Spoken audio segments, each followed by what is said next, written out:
Саламатсыздарбы, урматтуу көрүүчүлөр. Эфирде Жогорку Кеңештин депутаттарынын жума ичинде көтөргөн маанилүү маселелерин баяндаган парламент берүүсү. Алды менен бүгүнкү чыгарылыштан кыскача баяндайбыз. Кыргызстанга Казакстандын парламентинин мажлисинин төрагасы Эрлан Кошанов расмий иш сапары менен келди.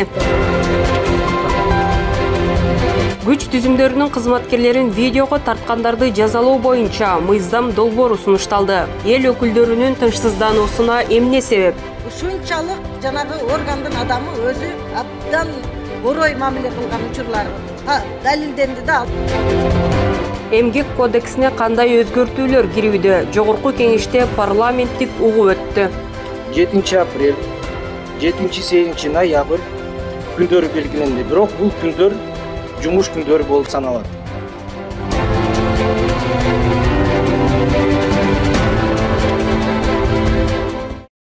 Казакстан Республикасынын парламентинин мажлисинин төрагасы Эрлан Кошанов Кыргызстанга расмий иш сапары менен келди. Адегенде Жогорку Кеңештин төрагасы Нурланбек Шакиев менен жекече. Андан соң кеңейтилген жыйында жолугушуп, парламенттер аралык мамилелерди мындан арыда бекемдөөнүн негизги багыттарын талкууга алышты. Ошону менен биргеле төрагалардын катышуусу менен Казакстан Республикасынын парламенти менен Кыргыз Республикасынын Жогорку Кеңешинин ортосундагы кызматташтык боюнча парламенттер аралык кеңештин экинчи жыйыны өткөрүлдү.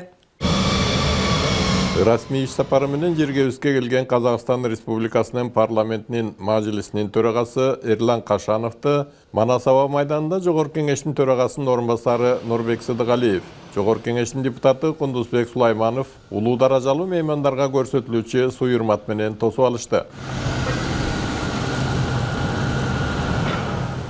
Андан соң мажлис төрагасы баштаган делегация Атабейт мемориалдык комплексине келип, 1916 жылкы трагедиялык окуялардын курмандыктарына арналып коюлган мемориалдык эстеликке гүл чамбарларды коюп таазим этишти. Ага Удали Бордо шекелге тең бирдей урмат сыйга арзыган залкар жазуучубуз Чыңгыз Айтматовдун көрүстөнүнө да гүл коюп Куран окулду. Анан албетте Чыңгыз Айтматовдун үй музейине да кайрылышып, улуу инсандын өмүр жолун, чыгармачылыгын чагылдырып турган экспонаттар менен таанышып чыгышты. Здесь писал, да? Здесь он писал, столы по-разному всегда стояли. Казакстан парламентинин мажлисинин төрагасынын расмий иш сапарынын алкагындагы маданий иш-чаралар бүткөндөн кийин ардактуу мейманды Жогорку Кеңештин төрагасы Нурланбек Шакиев тосуп алды.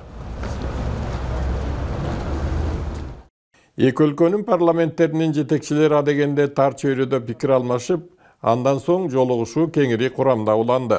Кыргызстанга кош келдиңиздер. Тараптар парламенттер аралык кызматташтыкты кеңейтүү тууралуу ой бөлүшүү менен биргеле эки өлкөнүн ортосундагы кызматташтыктын негизги багыттарын талкууга алышты. Буга чейин биз айтып келгенде Кыргыз менен Казактан жакын бир тууган эл жок. Биздин тилибиз дагы, динибиз дагы, дилибиз дагы, маданиятыбыз дагы, тарыхыбыз да бир. Биз бир эл, бирок эки мамлекетпиз деп айтып жүрөбүз. Андыктан биздин эки өлкөнүн ортосундагы стратегиялык союздук мүнөздөгү чоң байланышыбыз, кызматташтыгыбыз бар. Мен ойлойм, алдыда дагы көп биз козгой турган темалар бар. Bizde siyasi жактан, экономикалык жактан эч кандай талаш тартыш жок. Биз дайыма бири-бирибизди колдоп келип атабыз. Мен ойлойм, мындан кийин дагы ушул ыргакта биздин кызматташтыгыбыз улана берет деп. Албетте, эки өлкөнүн ортосунда өтө олуттуу болбосо да бир катар чечилбеген маселелердин чыгып келгени үчүн акыркы убактарда Бордош эки өлкөнүн президенттеринин аракетинин парламенттер аралык байланыштарды чыңдоонун натыйжасында айтарлык алга жылыштардын болуп жатканы байкалууда. Казакстан үшін Кыргыз Республикасы бұл өте ең сенімді біздің серіктесіміз, біздің ең жақын көршіміз, әрі соның ішінде одақтас біздің мемлекет, стратегиялық біздің серіктесіміз. Біздің президенттеріміз осы екі елдің арасын жақындату үшін барлық қолдан келген мүмкіндіктердің бәрін жасап жатыр. Ал біз туындаған мәселелердің барлығын бірігіп сізбен бірге ынтымақтастықпен шешуге әрекет жасап жатырмыз. Ошо менен бирге эле тараптар боордо шекелдин ортосундагы алакаларды кеңейтип, өнөктөштүктү мындан ары да өнүктүрүүгө кызыктар экендиктерин, бул жолугушуу эки элдин эзелтен келе жаткан кызматташтыгын жаңы деңгээлге көтөрүп, парламенттер аралык байланыштарды өнүктүрүүгө өбөлгө түзөт деген терең ишеничтерин билдиришти. Кеңири курамдагы жолугушуудан кийин эки мамлекет ортосундагы байланыштарды бекемдөөгө жана өнүктүрүүгө кошкон зор салым үчүн Кыргыз Республикасынын Жогорку Кеңештин төрагасы Нурланбек Шакиевке Казакстан Республикасынын президенти Касым-Жомарт Токаевдин жарлыгы менен ыйгарылган экинчи даражадагы достук ордени тапшырылды. Ошол эле жерде Казакстан Республикасынын президентинин ардак грамотасы Жогорку Кеңештин төрагасынын орун басары Нурбек Сыдыгалиевке ыйгарылды. Казакстан парламентинин мажлисинин төрагасы Эрлан Кошановдун иш сапары Кыргыз Республикасынын Жогорку Кеңеши менен Казакстан Республикасынын парламентинин ортосундагы кызматташуу боюнча парламенттер аралык кеңештин кезектеги жыйынына дал келди. Жыйынды ачып жатып эки өлкө ортосундагы кызматташтыктын учурдагы абалына токтолгон төрага Нурланбек Шакиев соңку жылдарды Кыргызстан менен Казакстандын ортосунда көптөгөн келишимдерге жетишилгени, айрыкча президент Садыр Жапаровдун быйыл Казакстанга жасаган расмий сапары байланыштардын жаңы барагын ачып, өнөктөштүктү өрчүтүүгө өбөлгө түзгөнүн айтып келип, бир учурда солгундай түшкөн мамилелерди кайрадан жандандыруунун аракеттери көрүлүп жатканына токтолду. Биз дайым сөз кылганда биздин буга чейинки илгерки акын жазуучуларыбыздын достугун, эки элдин бир туугандыгын бирге даңазалаган биздин улуу инсандарыбыз жөнүндө сөз кылабыз, бирок тилекке каршы акыркы жылдарда биздин ошондой достуктагы мамилелерибиз бир аз солгундай түшкөн. Мына эми буйруса биз ошол кемчиликти жоюп, азыр мына акыркы жылдары ошол ата бабаларыбыздан берки келип аткан ыйык бекем мамилени кайра жандантып түздөөгө толук аракеттерибизди көрүп атабыз. Ошону менен бирге эле соода экономикалык катнаштардын жакшырып баратканы, жакынкы жылдары эки өлкөнүн ортосундагы соода жүгүртүүнүн көлөмүн 3 миллиард долларга жеткирүү пландалып жатканы кошумчаланды. Өз сөзүндө Казакстан мажлисинин төрагасы транзиттик унаа катнашын жакшыртуу багытындагы иштерге токтолуп өттү. Күн тартибиндеги маңызды маселенин бири элдерибиздеги көлүк транзит алеуетин арттыруу. Маселен, бирлешкен шегаранын өткөзүү кабилетин бұл Қырғызстан үшін де, біз үшін де өте маңызды. Сондай-ақ Қырғызстаннан келген жүк тасымалдаушылар үшін транзиттің ыңғайлылығын арттыру жұмысы жүргізілуде. Осы мақсатпен құрметті президент Садыр Жапаровтың Астанаға сәуір айындағы сапары аясында Қазақстан-Қырғызстан шекарасындағы автомобиль өткізу пункттерін дамыту жөніндегі іс-шаралар жоспарына қол қойылды. Бұл шынында да өте маңызды жоспар. Өткізу пункттерін жаңғырту шекара маңындағы сауда экономика саласындағы байланысты айтарлықтай жандандырады деп мен сенемін. Эскерте кетсек, жыйындын алкагында төрагалар парламенттер аралык кеңештин жобосуна кол коюшту.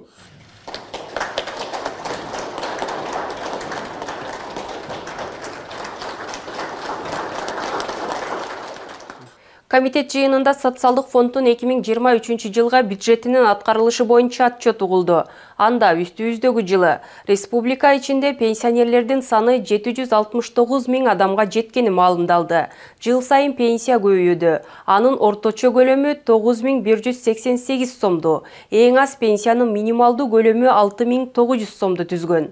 6000ден ашуун мамлекеттик жана муниципалдык кызматкерлер мамлекеттик ипотекага төлөө үчүн пенсиялык топтомун алышкан. Аталган фонддун кирешелери 2023 жылга 96 миллиард 229 миллион 800 миң сом, чыгашалары 87 миллиард 968 миллион 900 миң сом суммасында. Ал эми профицити 8 миллиард 261 миллион сом өлчөмүндө бекитилген. 2023 жылга бюджетте пенсиянын камсыздандыруу бөлүгүн жогорулатууга 3 миллиард 905 миллион сом каралган. 2024 жылдын 1-январына карата пенсионерлердин саны 769 500 адамды түзүп, пенсиянын республика боюнча орточо өлчөмү 9188 сомду түздү.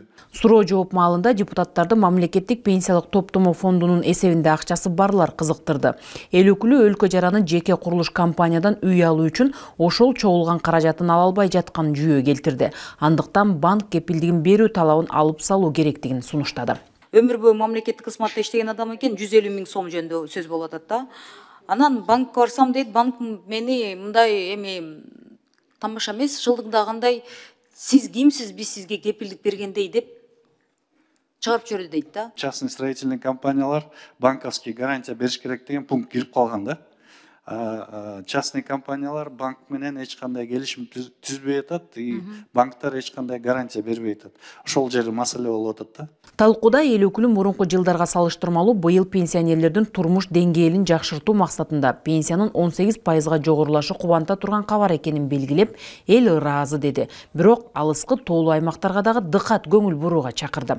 Пенсиялардын көтөрүлгөнү элдерге көп эле мындай жакшы маанайды тартуулап, мындай жакшы бийликке болгондой ишеничти арттырып атат да.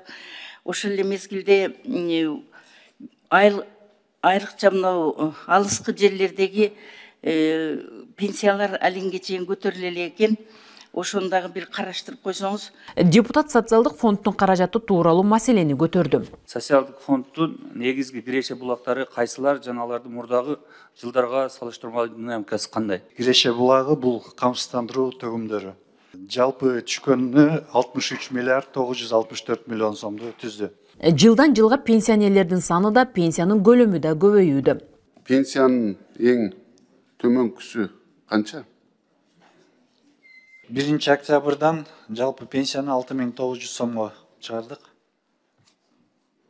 Ар бир биздин Кыргыз мамлекетиндеги жаран 6900 сомдон алат, ар бири. Ылдыйкысы. Өйдөкүсү эң жогоркусу. Жогоркусу 50 миңден өйдө 416 киши. Эл өкүлү Надира Нарматова камсыздандырылган адам ага пенсия дайындалгандан кийин каза болгон учурда мураскерлерге ата-энесинен калган пенсиялык топтоо каражаттардын төлөнүшү бир гана жолу өтө аз суммада берилгендиктен себептерин тактады. Эмне үчүн көз өтүп кеткенден кийин атамдын накопительне турган каражатын мен ала албайм деген наразычылык болуп атат. Ушуга биз өзүбүз реалдуу түрдө жооп карашыбыз керек экен да. Ошол ал баланын киши өмүр бою чогулткан каражатын мураскерине берилиш керек да, көз өтүп кетсе дагычы. Жыйынтыгында социалдык фонддун 2023 жылга карата бюджетинин аткарылышы жактырылды. Милиция кызматкерлерин видеого тартууга тыюу салган мыйзам долбоору парламентте депутаттар тарабынан сунушталды. Ички иштер, укук коргоо органдарынын кызматкерлерин каралоо максатында фото жана видеолорду социалдык тармактарга жайылтууга бөгөт коюлмакчы. Кененирээк кийинки материалда. Мыйзам долбоорунун авторлору коомдук ички иштер органдарынын жана башка укук коргоо тармагында иштеген кызматкерлерине жарандар тарабынан баш ийбөө, мазактоо, кемсинтүү жана каршылык көрсөтүү, ошондой эле кызматтык милдеттерин аткарууда алардын ишине мыйзамсыз кийлигишүү фактылары көбөйүп кеткендигин белгилешет. Акыркы жылдарда айрыкча медицина кызматкерлерине, мугалимдерге, жергиликтүү бийлик органдарынын өкүлдөрүнө жана башкаларга карата бейбаштык кылып кол көтөргөн фактылар көбөйдү. Буга өзүңүздөр да күбө болуп жатасыздар. Маалымат каражаттарында, интернет булактарында байма-бай таркатылып жатат, көрсөтүлүп. Андыктан бул тармактагы кызматкерлердин эмгегин жаманатты кылуу максатында интернет сайттагы материалдарды таратуу менен сүрөткө жана видеого тартуу жеке жактарга эсептик көрсөткүчтүн өлчөмүндө акчалай айып салууга же 5-тен 7 суткага чейинки мөөнөткө камакка алуу документте көрсөтүлүүдө. Биз азыр ошо 50 миңден 200 миңге көтөрдүк. Мурда деле бар эле 3 жылдан 5 жылга, азыр 5 жылдан 7 жылга көтөрдүк. Себеби бир канча депутаттар өзүңүз баш болуп билесиздер, көтөргөнсүздөр ушу маселени депутаттар. Талкууда депутат фото, видеого тыюу салуу деген түшүнүктү алып салуу сунушун берди. Болбосо бул мыйзам милиция кызматкерлери тарабынан жарандарды шантаж кылуу жана коркутуу куралы болуп калышы мүмкүн дейт. Бизде милиция өзү аныктаса, андай сөзсүз керек болсо бирөөнү камайт, бирөөнү штраф салат, а бирөөнү сен мындай эле акасы жөн эле тарткан турбайсың деп ушундай атташ мүмкүн да. Избирательный подход болуп калат да. Эл өкүлү бардык эле милиция кызматкерлери элдин коопсуздугун ойлобой турганын билдирди. Мындай бөгөт коюулар менен милиция кызматкерлери менен жарандар ортосунда болгон кылмыш иштери көз жаздымда калып калышы ыктымал деген пикирин айтты. Гай кызматкерлери кээ бир жерде ачыктан ачык акча сурайт да. Ошону кантип анан кийин мисалы мына гайдегилердин көпчүлүгү сурап жүргөн жолдо. Анан ошондо көпчүлүк мына жарандар видеофиксация видеого тартып алганда мына мен мыйзамды бузганым жок эле, токтотуп алып менден акча талап кылып атат деген учурлар соц тармакта көп чыгат да. Мында кандай болот дейм да. Токмоктогу бир ошол именно ошол ички иштер органдарына тиешелүү маселе менен мен министрге чейин кайрылып маселени чечтик да. Ушунчалык жанагы органдын адамы өзү абдан орой мамиле кылган учурлар далилденди да ал фактылар менен анан ошого чара көрүлдү. Депутат мыйзам долбоорунда сунушталып жаткан өзгөртүүлөр адамдардын укуктарын чектейт деген кооптонуусун арастайт. Биздин конституциябыздын именно 33 беренеси 1 пунктуна аябай каршы келет экен да. Ар ким маалыматты эркин издөө, алуу, сактоо, пайдалануу жана аны ооз-2 жазуу жүзүндө же башка ыкма менен жайылтууга укукка ээ да, жайылтууга укугу бар. Анан ошол бир эле 33 берене 1 пунктуна эмес, биздин конституциянын 2 главасынын көптөгөн беренелерине каршы чыгат экен да. Милиция эгерде билимдүү болсо, ачык болсо, элге жакын болсо, мен оюмча ал кандайдыр бир видео тартып өзүнүн тарап кетишинен коркпойт андай милициялар деп ойлойм да. Эгерде жанагындай сиз айткандай тартып, монтаждап, мазактап кылган болсо ал туура эмес албетте. Бирок аны азыркы мыйзамдар менин кадыр баркыма доо кетирди. Жасалма видео жана башка боюнча мыйзамдар азыр деле соттошуп аны жеңип алганга мүмкүнчүлүктөрү бар деп ойлойм. Депутат Нурбек Сыдыгалиев мыйзам долбоорун күн тартибинен алып салууну сунуштады. Бул сунушту 39 депутат колдоду. Менде бир сунуш да катары. Эми депутаттарда көбү каршы болуп атат. Эгер сиз каршы болбосоңуз, күн тартибинен алып турбайлыбы? Бир карап чыкпайлыбы дагычы? Макул 39, каршы жок. Бар 39, катал 79. Сунуш өттү. Жогорку кеңештин жалпы жыйынында эл өкүлдөрү аялдарга карата зордук зомбулуктун үрөй учурган фактылары боюнча маселе көтөрүштү. Депутаттар Кыргызстан Борбор Азия өлкөлөрүндө зомбулукка каршы эң алдыңкы мыйзам базасына ээ экенин белгилеп, бирок бул мыйзамдар толук кандуу иштеши үчүн зомбулуктун алдын алууну күчөтүү үчүн каржылоону көбөйтүү керектигин кошумчалашты. Сейчас мы много говорим критики в отношении этих органов, но мы все знаем, что у них недостаточно денежных средств, чтобы организовать эту работу. У них недостаточно даже специалистов, нет даже психологов, которые бы учили семьи нормально выйти из конфликта. Не должны мы только наказывать с одной стороны, мы должны вместе с ужесточением наказания все-таки стараться спасти каждого члена нашего семьи. Аялдарга, балдарга болгон зордук зомбулук өсүп бараткандыгы, Кыргызстандын ошо зордук зомбулук боюнча алдыңкы орундарга чыгып жаткандыгы бизди тынчсыздандырат. Ошондуктан мына Оштогу Ошко барып жолугушуп өткөргөндө дагы мына ошолордон мага бир эме келип түштү. Ошо Оштодагы зордук зомбулукка учураган аялдарга жана балдарга бир мамлекеттик кризистик центр салып берүүнү аябай зарыл деп суранышып атат. Министрлер кабинети Жогорку кеңешке санарип кодексинин долбоорун аны колдонууга киргизүү боюнча мыйзам долбоорун жана ага байланыштуу айрым мыйзам актыларына өзгөртүүлөрдү сунуштады. Ал транспорт, коммуникациялар, архитектура жана курулуш боюнча комитетинде талкууга алынып, биринчи окууда жактырылды. Биз жашап турган коомдун өнүгүп өзгөрүүсү күндөн күнгө санарипке карай муктаждыкты жаратууда. Алдагы кандайдыр эрежелер менен жөнгө салынууга тийиш. Демек, Кыргыз өкмөтүнүн бул кадамы учур талабы. Бул милдетти ийгиликтүү ишке ашыруунун натыйжалары экономикалык өсүштүн темпине оң таасирин тийгизет, мамлекет жана жеке сектор тарабынан кызмат көрсөтүүлөрдү жакшыртат, кыйла жагымдуу инвестициялык климатты түзүүгө алып келет. Чынында эле буга чейин мындай мыйзам болгон эмес. Анын долбоорун даярдоодо бир топ убакытты жана каражатты талап кылган. Санариптик кодекс кайсы акчага жазылды? Башка привлеченный эксперттер бар экен го, туурабы? Ошо акчалар кайсы жактан кетти? Кодекс жана проект Digital Касс алкагында жазылган, полностью грант менен жазылган да. Түшүнүп турам. Ошо Digital Кассга $50 миллион бөлүп бердигиле бир. $50 миллион ичинде ратификация кылып бердигиле. Угуп турсаңыз, ошонун канчасы освоение болду азыр? Освоение азыркы учурда 43% освоение болуп атат. Ошол контракт азыр декабрда бүтөт. Буюрса баары освоение полностью болот ошондо. Санарип жаатындагы өз ара мамилелер, кызмат көрсөтүү чөйрөсүндөгү алыш-бериш көзөмөлгө алынууга тийиш. Биздин ошо картографиялык маалыматтарды чет өлкөлүк компаниялар жана Яндекске окшогондор колдонуп иштетип атат. Кыргызстанда бүт бардыгына доступ бар да, алардын кайсыл жерде жашаганы, кандай жеке маалыматтарынан бүт бардыгы ошо чет өлкөлүк компания ачып кетип атат да. Ушул кодекс менен биздин жеке маалыматтар башка мамлекетке чыгып кетпес үчүн бул жакта бир дата центрлерди курууга милдетти коелу ушул санарип кодекси. Яндекс, Google'дар алар өзлөрүнчө иштеп чыккан карталар бизге тиешеси жок. Алар өзлөрү баарын изилдеп, өзлөрү иштеп чыккан. Ал эми биз кодексте биз сунуш кылып атабыз, Кыргызстан өзүнүн картасы жасайлы деп, өзүбүздүн санарип картабыз жасайлы. Ошондо кийин Яндекске окшогон башка чоң уюмдар келгенде, мекемелер келгенде Кыргызстанга бизнес чөйрөсүндө алар жаңы карта жасабастан ошол биздин картаны сатып алышат.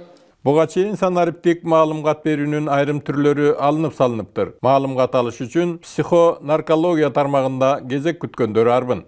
Учету жок деген психодиспансерлик жана наркологиялык справканы алуу үчүн ошол түндүк тиркемесине башында киргизип, кайра алып койдуңуздар эле. Ошону кайра киргиздиңиздерби?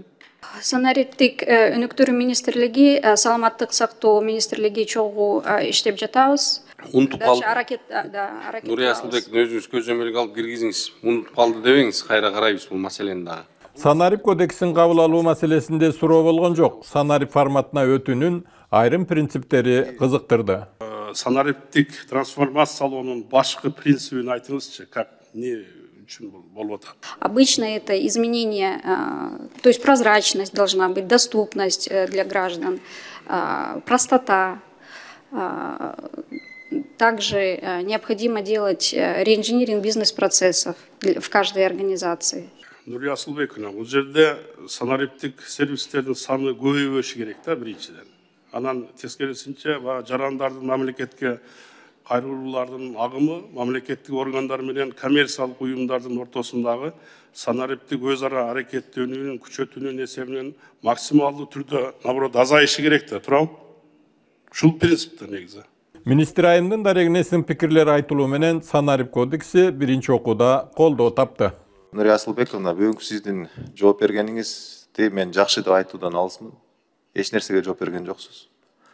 Жок дегенде ушу өзүңүздөр демилгелеп, өзүңүз баягы негизги министрлик болгондон кийин жалпы концепциясы, негиздерин, принциптерин мындай толук камдуу жооп беришиңиз керек эле. Эмгек кодексине бир катар өзгөртүүлөр киргизилип жатат. Бул апта сунушталып жаткан жаңы долбоорду талкуулоо үчүн парламенттик угуу өткөрүлдү. Кызматкерлер менен иш берүүчүлөрдүн кызыкчылыктарынын тең салмактуулугун сактоо максатында иштелип чыккан жаңы редакцияда мурда каралбаган жаңы ченемдер да сунушталууда. Талкуу учурунда эл өкүлдөрү тарабынан бир топ сунуш пикирлер айтылды. Эмгек кодексине киргизилип жаткан негизги өзгөртүүлөр туурасында кийинки материалда сунуштайбыз.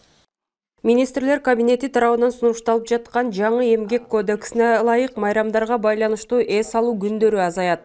Тиешелүү даталар майрам бойдон кала берет, бирок кызматкерлер ошол күндөрү эс алышпайт. Кыргыз Республикасында мамлекеттик майрам күндөрү болуп 23 февраль, 7 апрель, 7-8 ноябрь күндөрү белгиленди. Бирок бул күндөр жумуш күндөрү болуп саналат. Жумуш эмес майрам күндөрү болуп 8 март, 21 март, 5 май, 9 май жана 31 август күндөрү белгиленди. Мындан сырткары жаңы редакцияда балдар үйлөрүн бүтүрүп чыккандарга жана майыптыгы бар жарандарды жумушка орнотууга квотаны көбөйтүү сыяктуу бир катар жаңы ченемдер киргизилүүдө. Мүмкүнчүлүгү чектелген жарандар жумушту таба албай жүрүшөт көбүнчө. Жумушту сурап жүрүшөт. А биз мына айтып атабыз. 25-тен 20-дан эмес, азыркы иштеп аткан мыйзамда 20 деп атат да. 25 ашык сотрудник болсо, ошондо хотя бы бирөөнү сен мүмкүнчүлүгү чектелген жумушчуну алып кой деп ушундай биз милдеттүү түрүндө көрсөтүп жатабыз. 50-дөн ашык болсо 2-ни аласың, 75-тен ашык болсо 3-тү аласың. Ушундай кете берет да. Жаңы эмгек кодексинин долбоорунда жаран жумуш учурунда каза болуп же майып болуп калган учурда төлөнүүчү жөлөк пулдардын өлчөмүн кыскартуу сунушталууда. Кызматкер жумушта жаракат алган учурда бир жолку берилүүчү жөлөк пулдун өлчөмүн өзгөртүү, азайтуу. Бул азыр наоборотунан инфляция кетип атса, силер кайраганын мемелерин азайтасыңарбы? Кандай болуп атат? Берилүүчү жөлөк пулдарды азайтуу дейт. 3-чү, 2-чи, 1-чи топтогу майыптыгы боюнча дайындоодо 5-8 10-чу орточо айлык эмгек акынын өлчөмүндө же каза болгондугуна байланыштуу 20 орточо айлык эмгек акысынан дейт. Не баарын кайра азайттыңарбы? Депутаттардын сунушу менен жана профсоюздун замечаниясы менен кайра эле мурдагы калыбына келди. Бул биринчи группа 10 жылдык орточо айлык акы, экинчи группа 5 жылдык орточо айлык акы, үчүнчү группа 3 жылдык орточо айлык акы. Ал эми өлүмгө дуушар болгон бөдөрүстан 20 жылдык орточо айлык акы төлөнүлгөн. Талкуунун жүрүшүндө эл өкүлдөрү өлкөдө өзгөчө медицина кызматкерлеринин эмгек укуктары тебеленип жатканын жүйө келтиришип, бир топ сунуштарды беришти. Ну, например, взять КНЦРЧ, да? Бир жылда 140 кызматкер кетти. Медицина кызматкер. Ошондагы биз канча жолу прокуратурага да жазышкан, Үмүткан Нургазиевна өзү да билет, АККЧга да жазышкан, бирок мындай эч кандай бир укуктары корголгон жок. Жөндөн жөн эле ушунча жылдан бери иштеп, эмгектенип келген кызматкерлер жөн эле баары бир жылда арызын жазып кетпейт да, туурабы? Себеби бар. Ошону айтайлы деп атабыз. Ушул жакты бир карап койбойсуздарбы? Туура айтасыз, андай жагдайлар бар, бирок биз карап көрөлү, ушу кантип ушуну мыйзамга чагылдырсак болот. Биз сунуш беребиз анда. Мухтар Апаевич, макул, анда экинчи окууга. Жыйынтыгында министрликтин маалыматы эске алынып, парламенттик угуунун сунуштамалары кабыл алынды. Кыргызстан сууга бай өлкө деген менен ушул кезге чейин аларды коргоонун, пайдалануунун жетишерлик деңгээлде укуктук актылары иштелип чыккан эмес. Дал ушул көйгөйлөрдү чечүү үчүн министрлер кабинети мыйзам долбоорун сунуштоодо. Тармактык комитетте мыйзам биринчи окууда каралып, депутаттар тарабынан кызуу талкууга алынды. Мыйзам долбоору негизинен жер алдындагы жана жер үстүндөгү сууларды сарамжалдуу пайдаланууга жана коргоого багытталган. Документте жер алдынан чыккан суулар үчүн лицензия алынбай турганы көрсөтүлгөн. Бирок келишимдик негизде суу эсептегичтер коюлат. Ушул сууну бүгүнкү күндө биз БУР деген организация түзүп атабыз, бассейн управления водных ресурсов деген. Ошолор жанагы промпредприятиялар менен келишим түзүп, счетчиктерди коюш керек. Ошону биз буурларга ушул милдеттендирип атабыз ушул буурларга. Мыйзам долбоору учурдун талабына карай жазылганы менен кемчиликтери көп экени айтылды. Ал эми суу иштеткен ири компанияларга эсептегич аппараты кантип коюлары суроо туудурду. Буга чейин токен тармагындагыларды иштеткендери сууларды биз баардыгын счетчик коюп истедиңиздер да. Булар алан дарыядан алышат, токен тармагындагылар. Өздөрүнүн жанагы бийиктиктен 1700 метрден бийик болсо 60 сомдон үйдө 100 сомго чейин акча төлөйт деп төлөмдөрүн төлөп келет.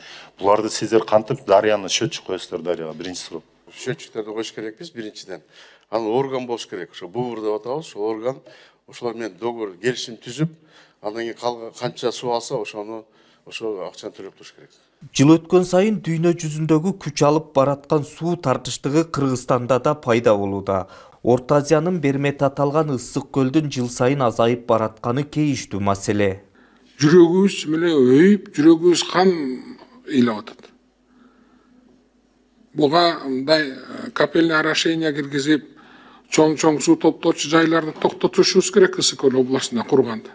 Биздин азыр эң биринчи планыбыз көлдү капельное орошение дождевание өткөзөлү деп атабыз, жана жаңылыктарды коюп. Анан жанагы БДР, БСРда да аяка көп карабайбыз. Мына суу деген көлгө көбүрөөк куюлуш керек. Министрлер кабинетинин биринчи милдети жазгы талаа иштерине суу жеткирип берүү. Ошондой эле суу кодексине өзгөртүү киргизилсе, төлөм кымбаттап кетпейби деген чочулоолор бар. Эл мындай угуп турат, бүгүнкү күндө ошол баа көбөйбөйбү, которулбайбы, ошол эле колдонуп жатса, ошондой эле колдонобузбу, дыйкан чарбалар угуп калсындар, эл уксун да. Ошол эле АВП иштеген тарифтер менен биз бүт анализ кылып чыктык бир жылдын ичинде. Ошо менен эле иштейбиз. Мыйзам долбоорунун тегерегинде суроо талап сунуштар көп айтылды. Эл өкүлдөрү берилген сунуштарды эске алуу талабы менен биринчи окууда колдоп беришти. Парламент берүүсүнүн бүгүнкү чыгарылышы мына ушундай маанилүү жаңылыктар менен жыйынтыкталат. Ушул жана башка жаңылыктарды интернет желесине баш багып, Кеңеш КЖ сайтынан окусаңыз болот. Сиздер менен мен Тазагүл Эмилбекова болдум. Кийинки эфирден көрүшкөнчө аман туруңуздар.